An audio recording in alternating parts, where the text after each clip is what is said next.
그 다른 자료도 하나 준비해 주신 게 있는데 저 한 가지만 네. 요 자료를 통해서 좀 말씀을 드리고 싶은 게 뭐였냐면, 네. 그래서 일단 지금까지 말씀드린 것처럼 지금과 같은 과거 유사 국면이었어요. 그래서 이 후행 지표 쪽들이 다 전저점을 기록하고 이제 첫 금리 인상기 때까지 얼마가 소요가 될까를 지금까지 보셨던 거였고, 예. 그래서 저는 사실 이거는 작년 연간 전망 때부터 좀 말씀을 드려왔었던 연도별 예. 좀 전략이라고 해야 될까요? 좀 보시기 편하게끔 네.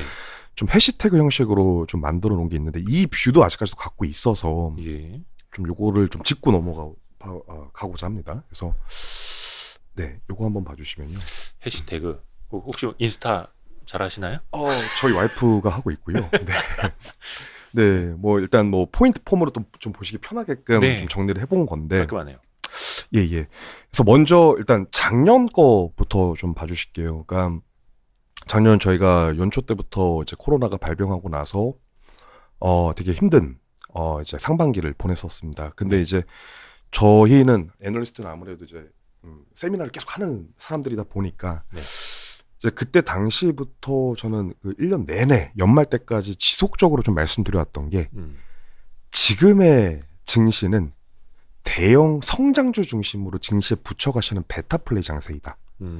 라는 게 주요 골자였어요. 작년이. 네. 그러니까 다른 말로 작년은 그러니까 기대감에서 움직이는 장이었다라는 그렇죠. 거죠. 실적이 그러니까 가시적으로 보이기도 전에 네.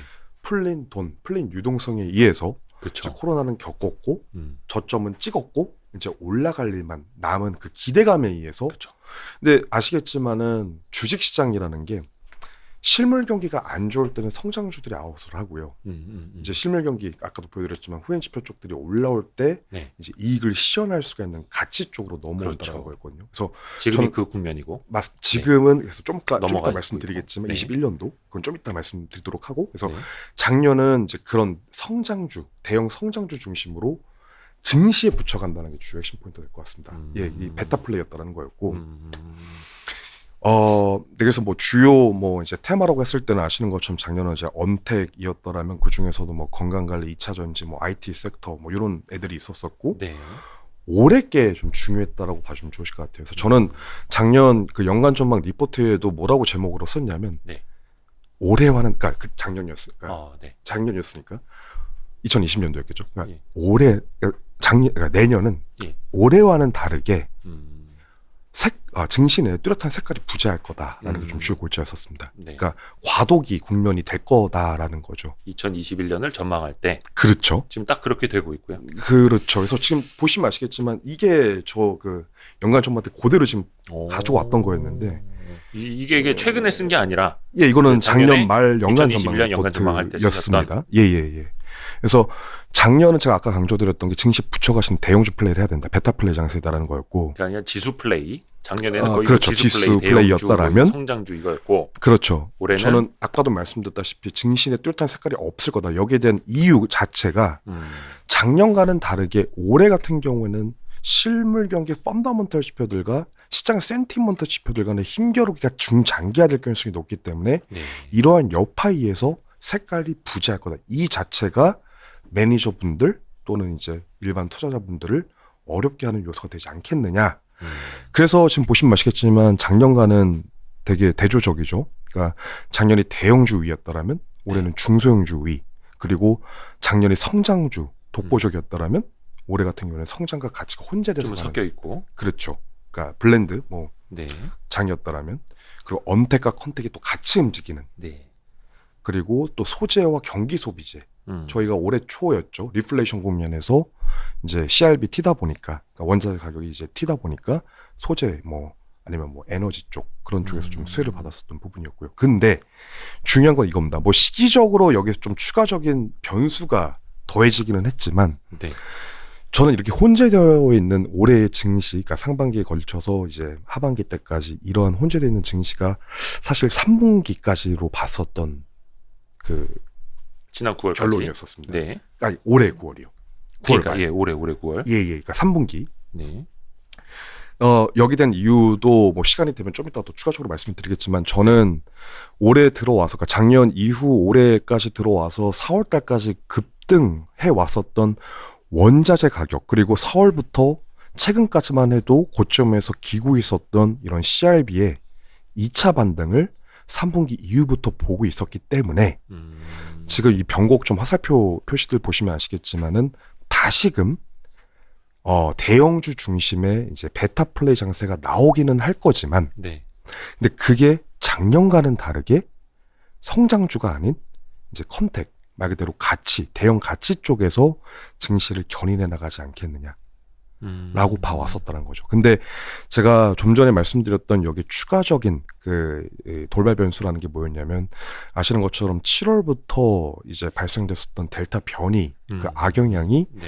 사실 이제 최근에 지속적으로 이제 경제 지표들이 개선세를 아무래도 최근에 좀 꺾은 네. 모양새다 보니까 최근에 주요 경제 지표 아시는 것처럼 정점 찍고 모두 다 내려오고 있는 상황이었었거든요. 그래서 저는 이것 역시 어쨌든 델타 변이 역시 작년 저희가 코로나 경험했던 것처럼 전염병의 일종이다라는 거고, 전염병은 시간이 약이다라는 겁니다. 그래서 지금 어쨌든 최근에 정점 찍고 쉬고 있는 이 경제 지표들도 일정 수준 시간이 경과된다라면은 다시금 경제활동 재개와 맞물려서 경제 지표들은 호전세로 전환이 될 거다라 보고 있고, 그렇다라면 지금 현재 9월 말부터 다시 실제로 튀고 있는 CRB의 2차 반등과 맞물려서 내년까지, 그러니까 앞서 말씀드렸었던 내년 11월이 긴축 사이클 말씀드렸고요. 그 전까지는 중장기적으로 시간이 우리 편에 서 있는 전략이라 봤을 때 그게 대형 가치 중심의 베타 플레이가 되지 않겠느냐라는 거였고, 또 주요 섹터로는 이번 사이클은 핵심이 금융입니다. 과거 상승 국면과는 다르게 아시다시피 제가 좀 이따 보여드리겠지만 이번 사이클에서는 지속적으로 물가 상승 압력이 존재할 거예요. 그래서 물가 상승 압력이 존재한다는 말인즉슨 시장 금리의 우상향 기조를 뜻할 거고요. 네. 그래서 아무래도 이런 시장 금리와 가장 주가 측면에서 동행성이 높은 금융 섹터가 저는 이번 사이클에서 가장 핵심 네. 그 섹터로 보고 있고, 그 다음 지금 순서가 좀 바뀌는데 그 다음이 이제 소비재라고 보고 있습니다. 그 다음이 맨 마지막이 이제 IT기는 한데, 예, 그 부분도 제가 좀 이따 말씀드릴 거고요. 그래서 어쨌든 저는 이렇게 지금 트랜지션이 일어나야 되는 그 시점으로는 지금 이걸 방해하고 있는 그 요소로는 일단 지금 현재로서 다 아시겠지만 지금 환이 제일 중요한 역할을 하고 있다고 보고 있어요. 과거 경험상 CRB 원자재 가격은 원래는 EM 커런시와 동행을 해야 됩니다. 근데 지금의 모습 봐주시면 아시겠지만 지금은 CRB는 튀고 있기는 하나 달러 강세 현상이 최근에 나타났었거든요. 네, 네. 결국 이게 의미하는 지금 CRB 말씀하시는 원자재 가격. 원자재 가격입니다. 예, 원자재 가격. 혹시나 좀 이해 못하시는 분들 있으실 것 같아서. 예. 원자재 가격과 원래 EM 커런시, 그러니까 이머징화는 동행을 해 왔었어야 되는데 최근의 모습 봐주시면 아시겠지만 원자재 가격은 튀고 있으나 이와는 반대로 또 달러가 최근에 강세였거든요. 그러니까 결국 이게 의미하는 바는 환 시장에서 앞서 말씀드렸다시피 7월부터 시작됐었던 이 코로나 델타 변이 악영향을 지금 연장선상에서 아직까지도 반영을 하고 있다. 즉 이퀄 이건 스태그플레이션을 의미한다라고 좀 봐주시면 좋으실 것 같고요. 앞서 또 미리 말씀드렸지만 이것 역시 시간이 약이 될 거기 때문에 일정 수준 시간이 경과된다라면 이제 원자재 가격 상승과 맞물려서 EM 커런시 강세 전환이 돼준다라면 그때부터 본격적으로 패권이 기존 DM, 그러니까 미국 쪽에서 EM으로 넘어오면서 외국인 순유입 전환과 함께 대형 가치 쪽이 아웃퍼폼을 할 수 있지 않겠느냐라는 게 제 시각입니다. 일단은 좀 외환 시장이 좀 안정이 되고 맞습니다. 달러 강세 현상이 좀 마무리가 되는 거를 좀 확인할 필요는 있는 거고요. 맞습니다. 그리고 금융, 소비재, IT까지 꼽아주셨는데 금융이라 하면은 뭐 당연히 이제 금리가 높아짐으로 인해서 좀 마진이 넓어지는 것들이 있을 텐데 뭐 은행 보험 포함이 될 테고요. 맞습니다. 그리고 뭐 경기가 화랑으로 간다라면 뭐 주식 시장 뭐 나쁠 게 없을 거기 때문에 증권주도 긍정적이고요. 거기다가 IT하고 경기 소비재까지 꼽으신 이유도 좀 설명 좀 부탁드립니다. 일단 뭐 경기 소비재가 2순위가 사실 경기 소비재 지금 순서가 좀 잘못되어 있는데 2순위가 경기 소비재? 맞습니다. 그러니까 이거죠. 그러니까 저희가 이 경기 개선 사이클이라고 해야 될까요? 그러니까 경기 개선 사이클을 0부터 그게 작년 4월이 될 거고 10까지 있다라고 해보겠습니다. 10이라고 하는 거는 이제 아까도 보셨겠지만 페드가 이제 긴축으로 본격적으로 전환되기 직전을 10이라고 하겠습니다. 저희가 0부터 10을 한번 구간을 한번 나눠봤을 때 전반전이죠. 그러니까 0부터 5까지는 저희가 다 알다시피 경기 상승 사이클의 초반, 네. 리플레이션 국면이라고 그렇죠. 다들 알고 계실 거예요. 네. 리플레이션 국면에서는 말 그대로 경제활동 재개에 대한 시장의 기대감이 팽배해졌던 시기였기 때문에 네. 이때는 이런 원자재 가격 상승의 수혜를 볼 수 있는 산업이 주가 측면에서 가장 긍정적이었다는 거죠. 저희 실제로 연초에 경험했던 것처럼 이 국면에서 뭐 소재 섹터라든지 뭐 에너지, 산업재 이런 섹터들이 주도를 했다라면 제가 말씀드리고자 하는 내년의 베타 플레이 장세 내에서 경기 소비재 같은 경우에는 저는 어쨌든 이제 패턴을 분석하는 퀀트입니다. 네. 과거 패턴을 분석을 해봤더니 이 후반전이죠. 이제 6부터 10 구간 저희가 이제 맞이할 요 국면에서 후반전 국면에서는 이 이제 시장의 패턴이 소비재 쪽, 경기 소비재 쪽으로 다 넘어왔었다라는 네. 공통 분모가 있었다는 것이었습니다. 그래서 뭐 대표적으로 뭐 여행주도 당연히 여기 들어갈 거고요. 더군다나 이번에는 또 코로나 때문에 더 큰 리오프닝 수혜주가 될 수 있는 개연성이 높고 네. 또 아니면 이제 저는 대형주를 또 강조를 하고 있다 보니까 자동차 섹터도 중장기적인 시간이 우리 편에 서 있는 전략으로 봤을 땐 나쁠 건 없다. 그렇게 일단 좀 봐주시면 좋으실 것 같아요. 그리고 마지막 IT 같은 경우에는 네. 사실 저도 이제 퀀트고 이익 동향을 매일 봅니다. 좀 이따가도 뭐 보여드릴 자료가 있기는 한데 네. 저희 나라 가장 큰 이제 반도체 빅2죠. 일단 뭐 발목을 잡기 시작했던 시점이 이제 아시는 것처럼 올해 들어와서부터 이제 내년도 이익에 대한 전망이 좀 불투명해지다 보니까 네. 주가 측면에서 이제 좀 발목을 잡았던 상황이었었고 아직까지도 저는 뭐 주간 단위로 이걸 업데이트하든 뭐 데일리로 해보든 반도체 빅2의 내년 그리고 내후년 추정치 네. 그 변화가 너무 미미합니다. 좀 미진하죠. 예. 또 더 저는 또 이제 여기 추가적으로 또 가공하는 그런 로직이 있기는 한데 네.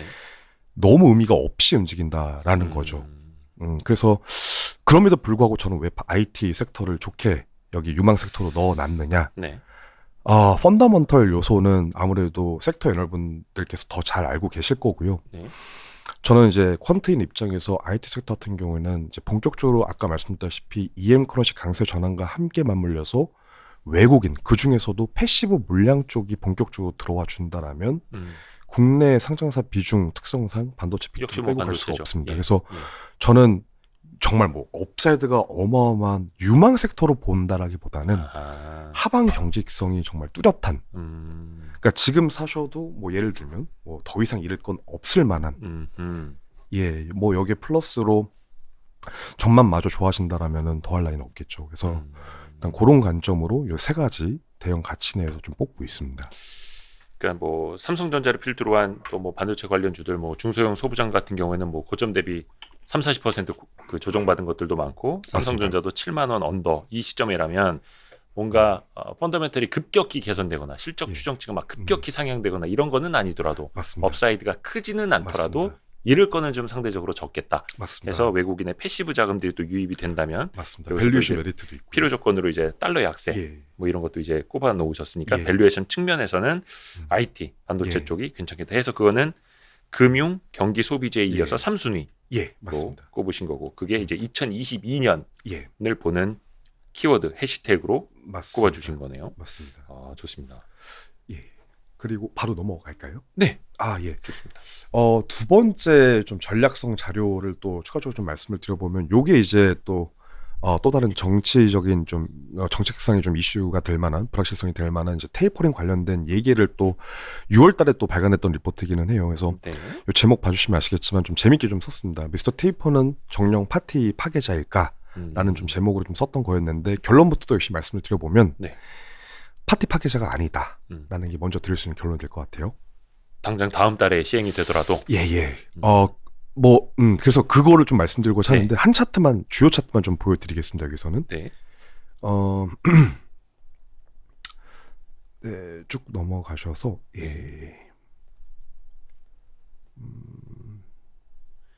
요 자료가 방대하네요. 아닙니다. 여기 25번 차트인데요. 일단 이거죠. 그러니까 이게 뭐냐면 일단 아시는 것처럼 테이퍼링이라는 과거 경험이 일단 많지가 않습니다. 그래서 과거 딱 한 차례 있었던 게 사실상 테이퍼링이었고 그래서 저는 과거 어쨌든 주식시장 측면에서 정책상 악재로 해석할 수 있는 그런 유사 국면을 좀 찾아보기 위해서 네. 물론 테이퍼링 때도 마찬가지긴 했지만 그거 외에도 QE1부터 3까지 종료 일자 그 언급 날짜를 요 T일로 리베이스를 했다라고 좀 봐주시면 좋으실 것 같고요. 화면 조금만 확대 부탁드릴게요. 예. 네. 좋습니다. 예예. 네, 지금 딱 좋습니다. 예예. 네. 그래서 말씀드렸다시피 이제 테이퍼링은 실제로 QE3 때밖에 없다 보니까 네. 이제 과거 이 경험이 너무 없다 보니까 주시장 측면에서 악재로 해석할 수가 있는 QE1부터 3의 종료 언급 일자도 이 T일로 잡아서 그 언급 날 네. 주식시장이 어떻게 반응을 했는지를 이제 계산을 그러니까 백테스팅을 한번 해봤다라고 봐주면 좋으실 것 같아요. 그래서 양적 완화를 하겠다라고 언급한 날. 그렇죠. 그래서 이 총 4번의 네.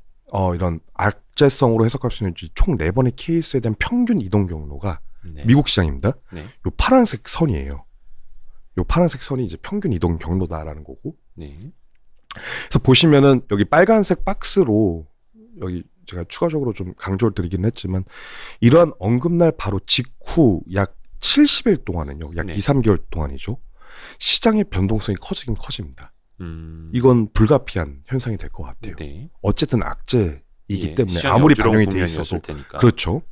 근데 뭐 저희는 일단 과거 그러니까 뭐 QE3 테이퍼링 때는 말 그대로 첫 이게 텀 자체도 이제 처음으로 이제 시장에 나왔던 상황이었었고 너무 생소했었던 상황이었다 보니까 뭐 지금 테이퍼링 한다라고 해서 뭐 과거만큼 낙폭은 없겠지만 네. 근데 중요한 건 어쨌든 주식시장 측면에서는 이러한 언급 자체가 이제 악재로서 해석이 되어 왔다라는 거였고 그 평균적인 듀레이션이 약 70일 동안 소요가 됐었었다. 그래서 어느 정도 이제 변동성이 커졌나 봤더니 지금 평균치를 좀 봐주시면 좋으실 것 같은데요.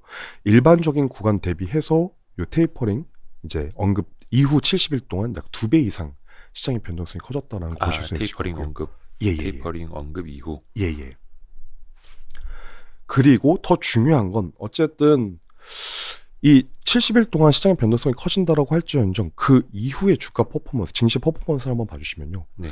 기존의 그 대세 흐름은 꺾을 수 없다라는 게 주요 골자가 될 것 같아요. 테이퍼링을 하더라도. 그렇죠. 그래서 지금 뭐 리베이스를 다시 한번 해서 이 저점부터 다시 잡는다라면 증시가 약 15% 정도 저점부터 다시금 올라섰던 상황이 매번 연출이 되어 왔기 때문에 네. 그러니까 결론은 이거죠.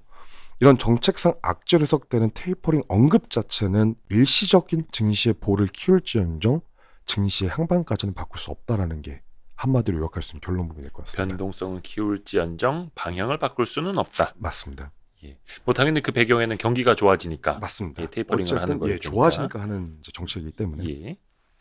네, 그래서 일단 저는 뭐 일단 요 리포트에서는 어쨌든 지금 정책상에 조금 이제 좀 불확실성으로 좀 저희가 바라볼 수가 있는 두 가지 핵심 네. 그러니까 금리 인상 시점과 테이퍼링 관련된 좀 얘기를 좀 요걸 통해서 해드렸고요. 네. 지금 이렇게 시간을 좀 많이 여기 할애해도 되는 건가요? 아니, 아니, 그럼요. 바로 넘어갈까요? 내일까지 하셔도 돼요. 네. 네. 네, 그래서 뭐 여러 가지 뭐 이때 네. 당시에는 뭐 그 이후 뭐 차트를 봐주시면 아시겠지만 어떤 섹터들이 미국 내에서 주도를 했고 뭐 그런 것들이 있기는 한데 요거까지 또 들어가면 추가적으로 또 1시간 정도 필요할 것 같아서 네. 요거는 나중에 또 필요하시면은 뭐 자료를 한번 찾아봐 알겠습니다. 주시면 좋으실 것 같고요. 그리고 뭐 오늘 방송 중에 이제 언급해주신 자료를 저희 와이스트릿 홈페이지에 저 자료실에 좀 올려도 될까요? 아, 물론입니다. 채팅창에서 많은 분들이 요청을 예, 하셔서 물론입니다. 아, 네. 예. 아로보제이님 된답니다. 예. 아, 예. 올려드리겠습니다. 예. 엑셀 원본도 드릴 수 있으니까. 아유, 예, 감사합니다. 예. 감사합니다. 그리고 그 다음에 보면 예, 그 다음에 이제 보여드릴 게 이제 여기서부터는 조금 어려워지실 수 있으실 것 같아요. 아니요, 그러니까, 괜찮아요. 지금까지 충분히 어려웠습니다. 아, 그러신가요? 예, 지금까지도 어려웠기 때문에 괜찮습니다. 예. 그러니까 여기서부터는 이제 본격적으로 제 모델에 관련된 이제 시그널들을 말씀을 드릴 거고, 네. 뭐 제 텔레그램에 들어와 보신 분들은 다 알고 계시겠지만은 일단 첫 번째 보시는 요거는 제가 월간 단위로 국내 증시 이제 매달 초에 월간 단위로 국내 증시 리스크 온오프를 판단해 드리는 그런 모델이에요. 리스크 온 오프. 오프를 판단해 드리는 그러니까 리스크 온이라고 했을 경우에는 네.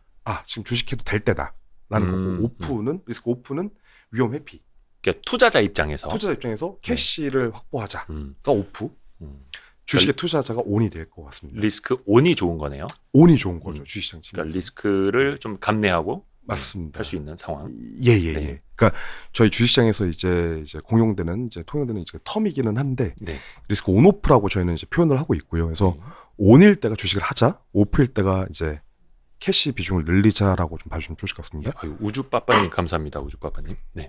네네. 그래서 일단 요게 뭔지 일단 좀 브리프하게 말씀드려볼게요. 제가 뭐 어렵다라고 일단 뭐 미리 겁을 드리긴 했지만 그렇게 어렵진 않습니다. 일단 저는 퀀트이고 저는 일단 뭐 다른 분들도 뭐 마찬가지긴 하시겠지만은 저는 특히나 이 뭐 공식적으로 이제 발간되는 뭐 지표 단일 지표들 있지 않습니까? 네.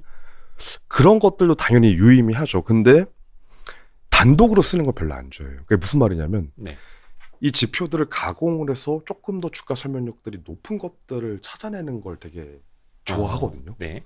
그 중에 하나가 요 지표인 거고, 예. 저는 뭐 이름을 갖다 붙인 게 이제 신경기 종합지수라고, 예, 여기 보시면 신경기 종합지수. 이거는 이제 가공을 하신 거죠?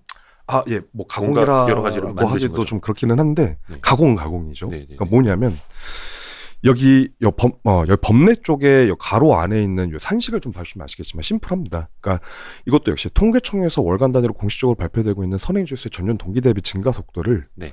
후행지수의 증가 속도로 차감한 값이에요. 경기 그 선행지수를 선행지수를 후행지수로 차감한 값이다라는 거고요. 일단 뭐 아시는 것처럼 선행지수 쪽에는 이미 코스피가 들어가 있어요. 네, 네, 그렇죠. 그래서 뭐 일단 그런 의미에서 선행지수 단독으로 본다라는 건 뭐 의미가 큰 의미가 없을 거고. 아, 근데도 아시겠지만 뭐 데이터 굴려보신 분들은 아시겠지만은 그럼에도 불구하고 통계청에서 나오고 있는 지표들 뭐 설비 투자니 뭐 재고자산 뭐 여러 가지 지표들을 다 코스피와 그게 이제 선행지수에 들어가는 건데. 그렇죠. 네. 코스피와 그려봤을 때 그럼에도 불구하고 가장 설명이 높은 건 어찌됐든 선행지표거든요. 그렇긴 하죠. 네. 근데 제가 활용하고 있다고 말씀드렸던 요 신경기종합지수는 훨씬 더 그보다 높습니다. 경기 선행지수에다가 후행지수 증가 속도를 빼는 거는 어떤 이유에서인가요? 그렇죠. 이게 내포하고 있는 의미가 뭐냐? 되게 심플하게 보시면 돼요. 네.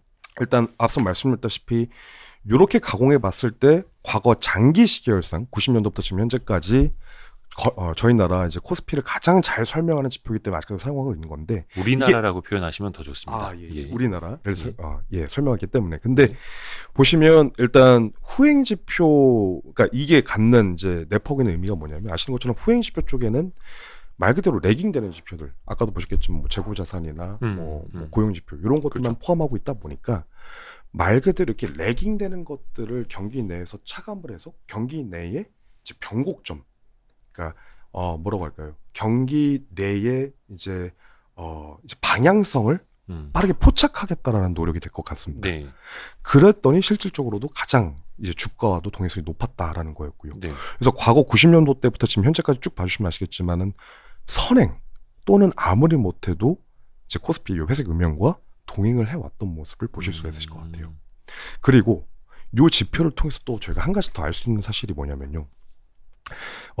이 국면을 그러니까 과거 이런 장기 시계열을 과거 90년도부터 이제 글로벌 경기가 저성장 늪에 빠졌었던 2011년도 전과 네.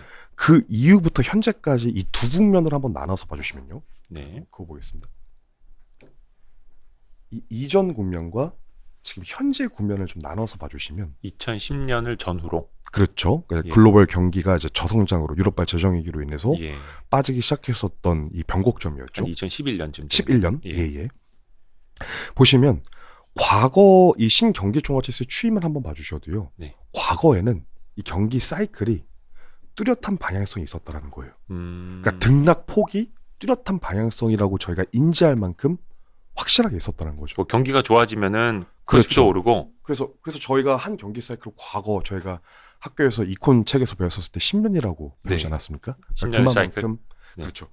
듀레이션도 길었고 음. 확실한 방향성이 있었던 게 과거의 파이낸스 월드였다라면 2011년도 이후 지금을 봐주시면요.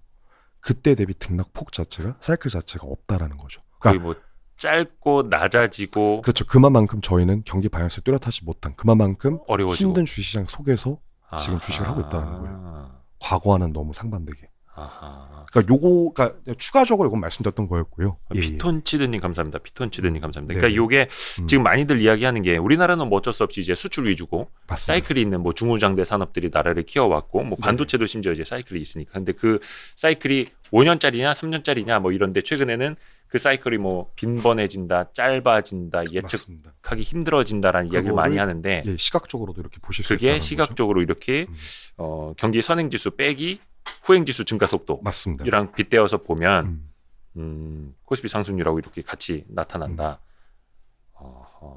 요거를 그럼 앞으로도 요거를 베이스로 우리가 깔아놓고 염두에 두고 판단을 해야 된다라는 뜻일 거 아니에요? 앞으로도?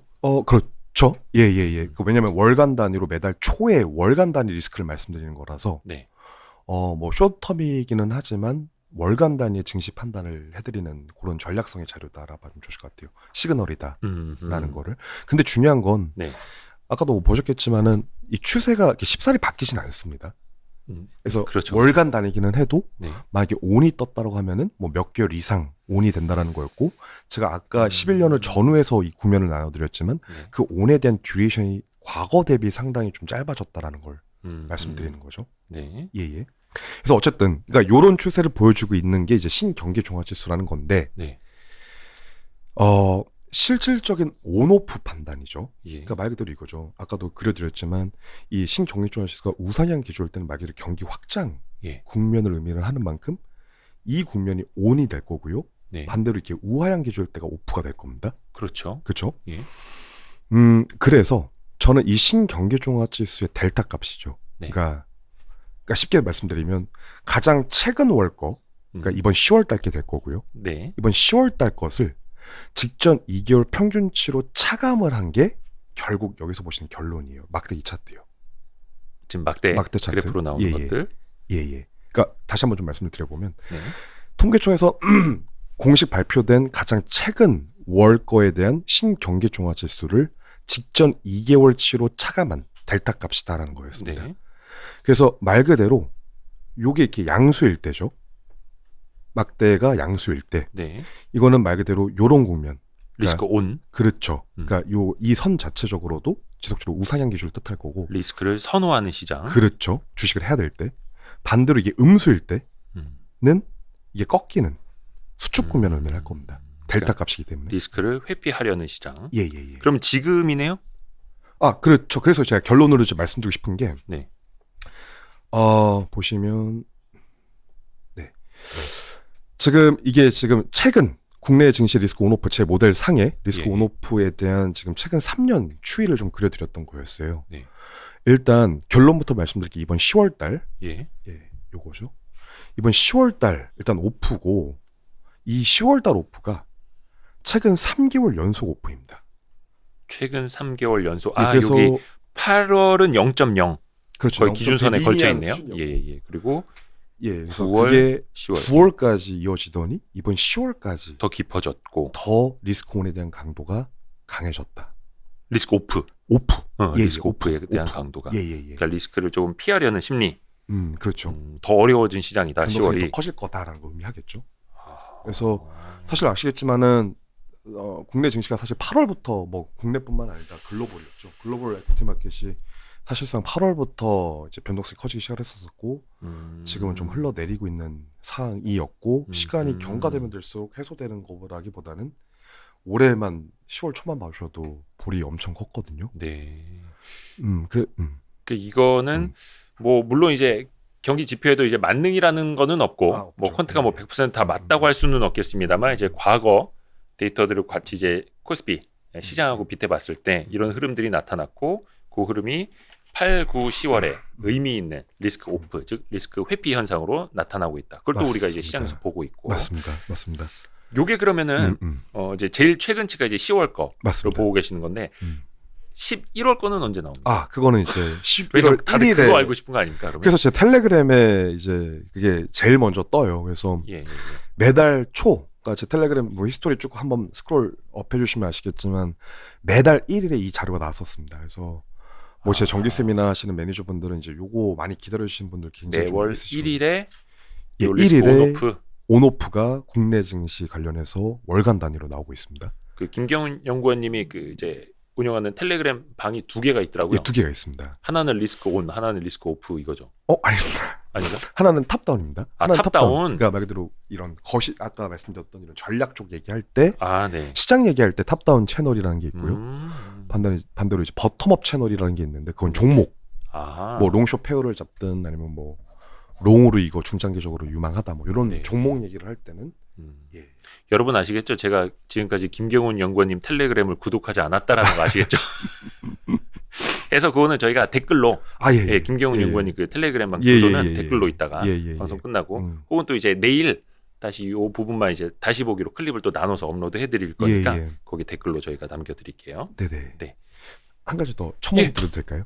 이게 너무 좀 길어지는 건 아니겠죠? 괜찮을까요? 내일까지 해도 된다. 내일까지 정말 괜찮을까요? 어차피 저희는 네, 그럼 내일까지 한번 하는 걸로 때문에 말씀드리고 싶은 건 많이 있습니다. 그래서 일단 아까도 말씀드렸지만 요 막대기에 대한 이 막대에 대한 길이 자체가 리스크에 대한 강도를 또 의미한다고 말씀드렸어요. 그래서 이게 좀 음수 쪽으로 가면 갈수록 더 큰 위험 회피를 해야 된다라는 걸 의미할 거거든요. 근데 보시면 전달 거 먼저 좀 봐주실게요. 9월 거요? 마이너스 0.7? 예. 마이너스 0.7, 그러니까 전달 거 한번 봐주시면은 네. 제가 이제 정기 세미나 전달에 했던 매니저분들께 뭐라고 말씀드렸냐면 이 마이너스 0.7이라는 수치 자체가요. 최근 요 차트 내에 근 3년을 좀 그려드렸던 말씀드렸는데 근 3년 중에서는 가장 최저치였어요. 그러네요. 그러니까 가장 강한 오프였다는 거죠. 그래서 그러면 언제 국내 증시 입장에서 봤을 때 마이너스 0.7 오프 강도랑 언제 그럼 가장 유사했었나 가장 가까운 과거로 가봤더니 그게 18년도 2월이었습니다. 18년도 2월 저희가 리마인드 다시 한번 보신다라면 직전 연도 17년도 반도체 슈퍼사이클 있고 나서 주가 측면에서 본격적으로 흘러내리기 시작했던 변곡점이었어요. 근데 저는 사실 지난달에 이번 10월 달 거 예상을 하면서 오프가 뜰 거라는 건 알았지만 그러니까 예상은 했지만 강도는 약해질 거라 생각했거든요. 근데 더 근데 더 강해졌다라는 거고. 그래서 또 과거로 한번 가봤죠. 언제랑 가장 가까운 거가 언제였나? 그게 앞서도 말씀드렸던 2018년. 그게 전달이었고 마이너스 0.7이. 0.7이 그 지난달이었고요. 네네네네. 이번 달 10월 달 이 1.1이라는 숫자는 11년도 1월 달과 유사했었습니다. 2011년 1월이요? 예. 아까도 그때가 유럽발 재정 위기가 한창일 때였나요? 맞습니다. 그때 유럽발 재정 위기가 터지기 직전이었나? 바로 직전이었죠. 하반기부터 사실상 흘러내리기 시작했던 건데 이제 상반기는 경기 이런 지표 측면에서도 변화가 포착이 돼 왔었다는 거죠. 그러니까 지금의 투자 심리라든지 이런 거는 거의 뭐 2011년 수준으로 좋지 않다. 맞습니다. 근데 그래서 정리를 좀 해드려 보면 이렇게 수치상으로는 지금 되게 깨림직한 수치들이 뜨고 있어요. 뭐 18년도 변곡점이라든지 11년도 1월 뭐 이런 변곡점이라든지 대세 하락장 또는 횡보장 이런 변곡점들과 같은 수치거든요. 근데 그럼에도 불구하고 저는 아까 제 전략 자료를 통해서 말씀드렸지만 내년 상반기 때까지 글로벌 에퀴티 마켓의 절대 레벨이 지금보다는 더 올라가 있을 거다. 다른 말로 중장기적으로 지속적인 우상향 기조를 그리고 있다라는 거는 동일합니다. 근데 다만 아시는 것처럼 우리나라를 포함한 EM 증시 같은 경우는 연말 때까지는 대내외적인 악재가 다수 또 산적해 있다 보니 맞습니다. 그래서 저는 연말 때까지 뭐 매니저분들께 말씀드려 왔던 거는 색깔을 내시면 일단은 안 된다. 색깔을 내면 안 된다? 배팅을 그러니까 어떤 뭐 스타일이면 스타일, 뭐 사이즈면 사이즈, 어떤 특정 뭐라고 할까요? 운용 스타일 그렇죠. 한쪽으로 딱 치우친 내면 안 된다. 우리는 이쪽으로 갈 거야 이거. 그렇죠. 저희가 알파를 사실 내는 그 수단이 색깔을 내는 거지 않습니까? 그렇죠. 그러면 안 된다. 초과수익률, 초과수익률. 지금은 그럴 때는 아니다라는 거고 흘러가는 걸 봐야 될 거고 아까도 말씀드렸지만 테이퍼링 뭐 지금 거의 다 선반영이 됐다라고 과거와는 다르게 과거 14년 때와는 다르게 어쨌든 선반영이 됐다 뭐 학습 경험이 있다라고 할지언정 어쨌든 이 주식시장 측면에서 악재긴 악재입니다. 그래서 일시적으로 보리 확대될 또 개연성도 아까도 남아있다는 말씀드렸던 만큼 연말 때까지는 또 연말 대주주 과세 부분도 있다 보니까 대내외적이다라는 거죠 이게. 그래서 일단 색깔을 내신다라기보다는 어쨌든 좀 보수적으로 접근한 게 맞다라고 보고 있고 다만 저는 이제 내년부터는 다시금 우상향 기조로 갈 수 있지 않을까라는 건데 그 강도는 물론 2020년도나 올해 21년도만큼은 못하겠죠. 그러니까 유동성 환경은 내년 예. 말까지 좋은 맞습니다. 나쁘지 않은 나쁠 건 환경이지만 없다라는 거였고. 변동성과 투자 심리, 리스크 선호도 자체만 놓고 보면 예, 좋을 예. 것 없다. 맞습니다. 그러니까 이게 온도로 따지기에는 차갑지는 않지만 따뜻한 것도 아니다. 네. 이렇게 표현해야 되나? 어려운데. 그러니까 딱 지금 10월달 저희 우리나라 계절과 딱 동일한 것 같습니다. 지금 저희 이제 가을로 가면서 이제 겨울을 네. 기다리고 있는 것만큼 지금 주시장도 거의 뭐 지수 포인트 측면에서 그렇게 갈 거다라 보고 있고요. 네. 또 이제 내년 뭐 봄이나 이제 여름을 맞이한다라면은 그때 이제 마지막으로 불꽃을 볼 수 있지 않을까. 제가 궁금한 거 질문이 네네. 있는데요. 네. 이거 그 리스크 온오프 시그널 같은 경우에는 네네. 어떻게 좀 추세적으로 한번 이제 꺾이면 올라오는 데까지 좀 시간이 걸리나요? 단번에 올라오고 막 이런. 뭐 이제 추세적으로 일단 뭐 아까도 말씀드리기는 했지만은 여기 차트를 첫 번째 차트 통해서 보셨다시피 일단 뭐 이렇게 저점이라는 거는 사실 알 수가 없는 것 같고요. 네. 그러니까 어디가 저점이냐는 뭐 사실 아무도 모르는 거고. 음. 왜냐면 매 경기 사이클 때마다 저점이 매번 달랐기 때문에 이거 같은 경우에는. 네. 근데 이제 한 번에 올라오냐? 그것 또한 맞는 것 같습니다. 그러니까 이 골이 깊은 만큼 또 이제 반등 속도도 빨랐고 단기간에 이루어져 왔었던 경험이 또 있었던 만큼 예. 또 하나 또 궁금한 게 2020년 어디냐 한 여기 보면은 5월, 네네. 6월이 이제 많이 떨어졌던 때로 나타나잖아요. 마이너스 0.6, 네네. 0.3. 요거는 이제 우리나라 팬데믹이 좀 심했을 때는 뭐 3월 네네. 요런 시장이었는데 네네네. 약간 요거는 좀 시차가 있게 나타나는 거예요. 맞습니다. 그거는 그러니까 외생 변수를 못 잡아내는 단점이 있기는 해요. 아까도 말씀해 그러니까 주셨지만 경기 그렇죠. 그거는 정말 아무도 예상 못했던 전 세계 그런 그 누구도 예상 못했던 거였던 만큼 이게 발현될 그때는 좀 늦었었죠. 사실상 이거는 뭐 경기 예. 선행 지수에서 경기 후행 지수를 이제 뺀 요런 식의 이제 맞습니다. 카테고리이기 다만 때문에 시스템 리스크는 잡아낼 수 있다라는 시스템 거죠. 리스크는 그러니까 외생 변수, 돌발 변수, 코로나 같은 이런 외생 변수 못 잡아낼지언정 그 변수가 미치는 그렇죠. 충격의 영향. 그렇죠. 네.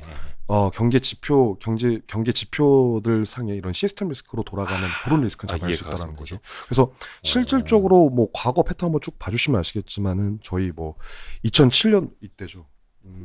저희 IMF 네, 맞아요.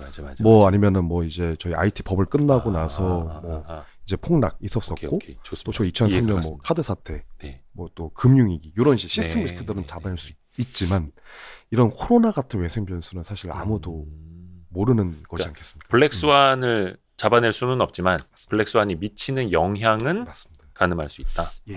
그렇게 일단 해석해 주면 좋을 것 같아요. 뭐 이게 만능은 아니죠. 예.